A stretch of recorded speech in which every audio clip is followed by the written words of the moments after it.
नमस्कार दोस्तों।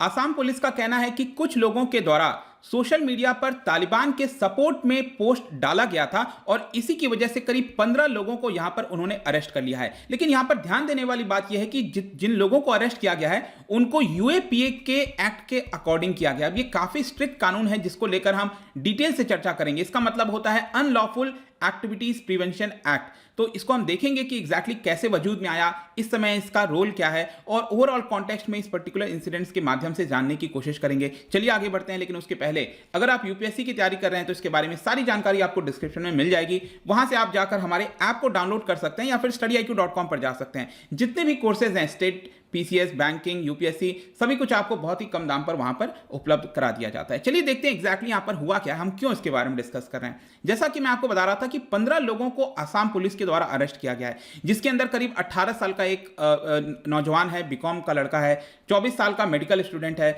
Local journalist है। तो इस तरह के आपको कई कई प्रकार के लोग देखने को मिलेंगे और पुलिस का यही कहना है कि हमने यूएपीए की धारा इसलिए लगाई है, जो यूएपीए का एक्ट इसलिए लगाया है क्योंकि वो तालिबान को, जो टेररिस्ट ऑर्गेनाइजेशन है और भी कई सारे जैसे अलकायदा हो गया, इन सब के समर्थन में कहीं ना कहीं जो पोस्ट है वो डाले गए थे। और इसको देखते हुए आप देखोगे तो जो चीफ मिनिस्टर है हेमंत बिस्वा शर्मा, उन्होंने कहा है कि पुलिस को हमने डायरेक्ट कर दिया है कि बिना किसी डर और फेवर के आपको जो भी एक्शन लेना है वो यहां पर लीजिए। और आप देख सकते हो जो स्पेशल डीजीपी हैं असम के, उन्होंने कहा है कि जितने भी लोग हैं वो 10 डिस्ट्रिक्ट से बिलोंग करते हैं, आप नाम चाहो तो देख सकते हो। और ज्यादातर लोगों को फ्राइडे सैटरडे को यहां पर अरेस्ट किया गया था और रिसेंटली भी एक पर्सन को अरेस्ट किया गया है। तो टोटल मिलाकर 15 लोगों को यहां पर असम पुलिस ने अरेस्ट किया है। लेकिन यहां पर जो यूएपीए है उसकी धारा अगर आप देखोगे तो उसके अंदर है सेक्शन 39। ठीक है, सेक्शन 39 क्या कहता है यूएपीए का?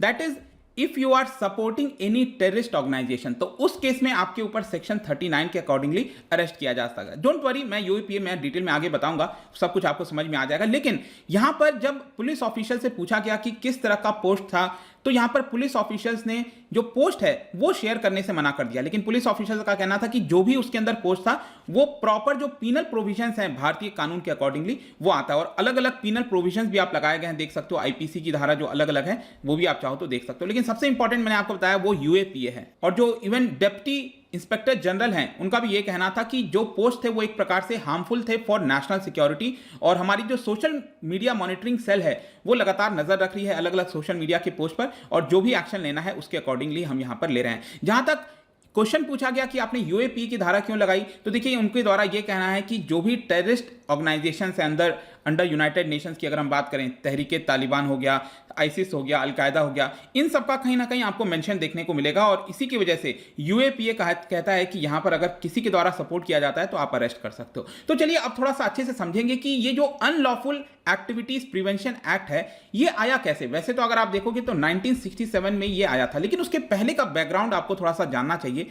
आपको पता होगा कि जब हमारा देश आजाद हुआ था उसके बाद बहुत सारी ऐसी चीजें आ रही थी, कुछ राज्य अपने आप को अलग करना चाहते थे, मतलब इस तरह की अलग अलग जगह आपको चीजें देखने को मिलती थी। तो 1961 में जो उस समय के प्राइम मिनिस्टर थे जवाहरलाल नेहरू जी, उन्होंने यहां पर एक नेशनल इंटीग्रेशन कॉन्फ्रेंस बुलाया था जिसके तहत वो चाहते थे कि यहां पर कुछ तरीका निकाला जाए ताकि जो कम्युनलिज्म है देश के अंदर, या फिर कास्टिज्म है, रीजनलिज्म है, या फिर लिंग्विस्टिक के आधार पर जो स्टेट की मांग होती है, इन सबको टैकल किया जाए। और फाइनली इसको देखते हुए एक नेशनल इंटीग्रेशन काउंसिल बनाया गया जो कि रिकमेंड करेगा on matters of national integration, मतलब कि पूरा देश एकत्रित हो सके, एकजुट हो सके, इसके लिए ये नेशनल इंटीग्रेशन काउंसिल बनाया गया था।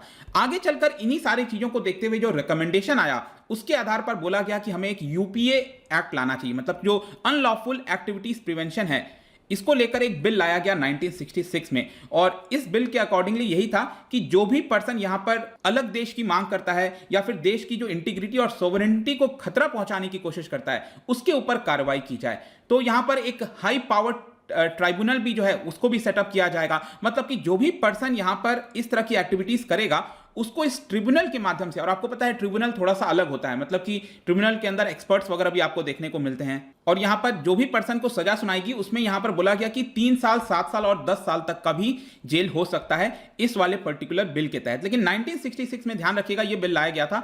आगे चलकर क्या होता है कि ये बिल पास नहीं हो पाता, फाइनली 1967 में ये जो बिल है वो पास कर दिया जाता है। लेकिन यूजुअली अगर आप उस समय का इतिहास थोड़ा सा देखोगे भारत का, तो ये वाला जो यूपीए है, यूएपीए था आपका, उसका बहुत कोई इस्तेमाल नहीं किया गया। इसका एक मेन कारण था कि ऑलरेडी यहां पर अगर आप देखिए तो अलग अलग प्रकार के टेररिज्म से रिलेटेड एक्ट थे, चाहे टाडा हो गया, एनएसए हो गया, मीसा हो गया, आपने सुना होगा। तो ये सारे ऑलरेडी उस समय मौजूद थे। आज के डेट में तो क्या है, कई सारे एक्ट को हटा दिया जा चुका है, वो वजूद में नहीं है। तो इसी की वजह से आप देखिए तो यूएपीए का आज के डेट में बहुत ज्यादा इस्तेमाल होता है, क्योंकि पहले ये सारे एक्ट हुआ करते थे। मोकोका आपने सुना होगा, पोटा सुना होगा, ये सारी चीजें चलती गई, ये खत्म होती गई, और इसीलिए यहां पर अब जो है यूएपीए का काफी इस्तेमाल होता है। अगर हम इसके एप्लीकेशन की बात करें कि यूएपीए जो 1967 में लाया गया था वो कहां कहां पर अप्लाई होता है, तो देखिए पूरे देश भर में ये अप्लाई होगा।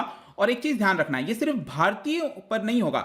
अगर कोई फॉरेन नेशनल है, उसने भी इस तरह की कोई एक्टिविटीज की हैं भारत के अंदर, या फिर फॉरेन लैंड पर भी, मतलब कि अगर फॉरेन में भी अगर आपने इस तरह की एक्टिविटीज की हैं। कौन सी एक्टिविटीज? मैंने आपको बताया ना कि अगर आप किसी हमारे देश को तोड़ने की कोशिश करोगे या फिर अलग हिस्सा मांगने की कोशिश करोगे, इस तरह की जो एक्टिविटीज हैं, या फिर किसी टेररिस्ट ऑर्गेनाइजेशन को सपोर्ट करेंगे, तो आपके ऊपर ये वाला एक्ट लगाया जा सकता है। तो चाहे आपने भारत में ये एक्टिविटी की हो या फिर फॉरेन में की हो, आप भारत में आते हो तो यहां पर आपके ऊपर इस तरह के चार्जेस लगाए जा सकते हैं। और अगर आप एग्जैक्ट डेफिनेशन देखना चाहो कि अनलॉफुल एक्टिविटी क्या होगा, मतलब इस एक्ट का नाम क्या है, अनलॉफुल एक्टिविटीज प्रिवेंशन एक्ट। जो अनलॉफुल एक्टिविटीज होती हैं उसको प्रिवेंट कैसे किया जाए, तो अनलॉफुल एक्टिविटी का मतलब क्या है, इसका डेफिनेशन क्या होगा। तो एग्जैक्ट जो वर्ड अगर आप चाहो तो यहां पर देख सकते हो, चाहे आपने कोई शब्द लिखा हो या फिर बोला हो ऐसा जिससे हमारी जो टेरिटोरियल इंटीग्रिटी और सॉवरेनिटी है उसको खतरा होगा, तो आपके ऊपर यह लगाया जा सकता है। It also prohibits the session of part of territory of India, मतलब इस तरह की जो भी चीजें होंगी तो यहां पर लगा दिया जाएगा। अब मैं आपको बताऊं तो ये जो एक्ट था ना, उसको लेकर आगे चलकर काफी सारे बदलाव किए गए थे। जैसे कि 2004 में अमेंडमेंट किया गया, फिर 2008 में भी इसका अमेंडमेंट किया गया था। 1961, मतलब ये 67 वाला जो एक्ट चल रहा है ना, उसमें बार बार अमेंडमेंट देखने को मिलेगा। और लेटेस्ट अगर आप देखोगे तो एक बहुत इंपॉर्टेंट अमेंडमेंट हुआ था, वो हुआ था 2019 में। अब ये इंपॉर्टेंट इसलिए हो जाता है, मैं आपको बताता हूं कि पहले अगर आप देखोगे ना तो यहां पर किसी भी चीज को अगर कहना है कि वो टेररिस्ट से रिलेटेड है, मतलब कि अगर हम डिक्लेयर कर देते हैं कि क्या ये पर्सन टेररिस्ट है कि नहीं है, तो पहले वो यूएपीए के आधार पर नहीं डिक्लेयर किया जा सकता था। पहले सिर्फ और सिर्फ जो ऑर्गेनाइजेशन होते थे, जैसे कि लश्कर ए तैयबा हो गया, वो एक ऑर्गेनाइजेशन है, तो आप उसको कह सकोगे कि ये टेररिस्ट ऑर्गेनाइजेशन है, तो यूएपीए के तहत आप उसको कर सकते हो। लेकिन अगर सपोज मैं कहता हूं हाफिज सईद, अगर उसको डिक्लेयर करना है कि ये टेररिस्ट है, तो यूएपीए के आधार पर, पहले वाले एक्ट के आधार पर ऐसा पॉसिबल नहीं था। और इसीलिए सरकार ने क्या किया, 2019 में यहां पर एक्ट लेकर आए और इसके अंदर बदलाव किया कि इंडिविजुअल को भी हम टेररिस्ट डिक्लेयर कर सकते हैं एक नोटिफिकेशन के आधार पर। यहां पर सिंपली जो भारत सरकार है वो ऑफिशियल जो गैजेट होता है उसके अंदर एक नोटिफिकेशन जारी करेगी कि आज से ये पर्सन टेररिस्ट कहलाएगा। पहले ये पॉसिबल नहीं होता था इस एक्ट के अंदर, लेकिन 2019 में ये अमेंडमेंट करके सरकार ने इसमें बदलाव कर दिया। और इसमें एक और चीज सोचने वाली है कि अगर आप देखोगे ना तो एक इंडिविजुअल को अपॉर्चुनिटी इसमें नहीं दिया जाएगा। मतलब सरकार ने अगर सोच लिया कि अगर ये पर्सन टेररिस्ट है तो उसको सिंपली डिक्लेयर कर देगी, भले कोई सबूत है नहीं है, इट डजंट मैटर। मतलब कि यहां पर हम कहते हैं ना कि लॉ के अंदर a person is innocent until proven guilty, ठीक है। लेकिन अब मान लो सपोज हाफिज सईद है या फिर कोई भी टेररिस्ट है, वो तो फॉरेन में बैठा हुआ है, तो हम कैसे उसके ऊपर जांच करेंगे।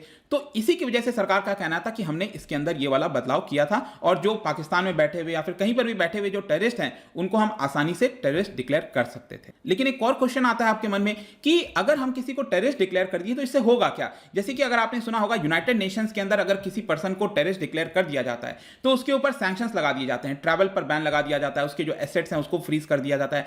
लेकिन ये वाले एक्ट के अकॉर्डिंगली ऐसा कुछ नहीं है। मतलब यहां पर कोई डिटेल नहीं दिया गया है कि अगर इस पर्सन को टेररिस्ट डिक्लेयर किया गया तो क्या किया जाएगा। मतलब कानून के आधार पर आगे चलकर जो भी स्टेप लेने होंगे वो लिया जाएगा। बस एक नाम दे दिया गया कि ये पर्सन टेररिस्ट है आज से। और फाइनली कंक्लूजन में अगर हम देखें तो आई होप कि ये जो यूएपीए है वो पूरा आपको अच्छे से समझ में आ गया होगा। तो ध्यान रखिएगा, जो भी इंडिविजुअल्स को पकड़ा गया है, यहां पर अरेस्ट किया गया है, उनको टेररिस्ट नहीं डिक्लेयर किया गया। ध्यान रखिएगा, उनको जस्ट ये बोला गया है जो सेक्शन 39 है, मैंने आपको स्टार्टिंग में बताया था यूएपीए के अंदर सेक्शन 39 है, वो ये कहता है कि अगर आप किसी टेररिस्ट ऑर्गेनाइजेशन को सपोर्ट करते हो तो उनके ऊपर इल्जाम यही लगा है कि आपने तालिबान और बाकी के कुछ ऑर्गेनाइजेशन को सपोर्ट किया, इसीलिए हम आपको अरेस्ट कर रहे हैं। ठीक है, आई होप कि ये चीज भी आपको क्लियर हो गई होगी। और यहां पर जो असम के अंदर जो इंस्पेक्टर जनरल वगैरह हैं सभी ने क्लियरली कह दिया है कि हम लगातार इसके ऊपर निगरानी रख रहे हैं, और कोई भी पर्सन अगर इस तरह के सपोर्ट करेगा तालिबान को लेकर या फिर उनके एक्शंस को लेकर तो हम उनके ऊपर कड़ी कार्रवाई करेंगे। और यहां पर सभी लोगों को भी बोला गया है कि अगर आपको कोई भी पोस्ट ऐसा नोटिस होता है तो हमें यहाँ पर सूचित करिए। तो ये पूरा वीडियो था। आई होप कि जो भी इसके अंदर इंपॉर्टेंट चीज़ें थी मैंने आपको बता दिया है। जाने से पहले एक इंटरेस्टिंग क्वेश्चन, देखिए ये जो क्वेश्चन है ना, इस तरह के क्वेश्चन हर साल यूपीएससी जो है वो 1 या 2 इस तरह के क्वेश्चन दे देता है। तो ह्यूमैनिटी बैकग्राउंड वाले लोग तो आसानी से ये क्वेश्चंस कर लेते हैं, लेकिन ज़्यादातर जो साइंस बैकग्राउंड से आए हुए लोग हैं उनके लिए थोड़ा मुश्किल हो जाता है। देखिए क्वेश्चन क्या है, which of the following is not source of social problem. जो सामाजिक समस्याएं होती हैं उसके कई सारे सोर्स होते हैं प्रॉब्लम के, तो कौन सा वो सोर्स नहीं है ये आपको बताना है यहाँ पर। इसका जो राइट आंसर है आपको पता ही है, मेरे इंस्टाग्राम पर तो मिलेगा ही, वहां पर अगर आप नहीं हो कोई बात नहीं, टेलीग्राम से ले सकते हैं इसका सही उत्तर। मैं कई सारे एमसीक्यूज यहाँ पर डालता रहता हूँ स्टोरीज के फॉर्म में, आप जाकर प्ले कर सकते हो। बाकी अगर आपको पीडीएफ चाहिए तो टेलीग्राम पर आइए, अलग अलग सोशल मीडिया पर भी आप जुड़ सकते हैं। साथ ही साथ अगर आप यूपीएससी की तैयारी करें, किसी भी एग्जाम की प्रिपरेशन कर रहे हैं, सिंपली डाउनलोड आवर ऐप, वहां पर सब कुछ आपको मिल जाएगा। आई होप कि ये वीडियो आपको पसंद आया होगा। मिलता हूं आपसे next time. Till then thank you very much, see you soon.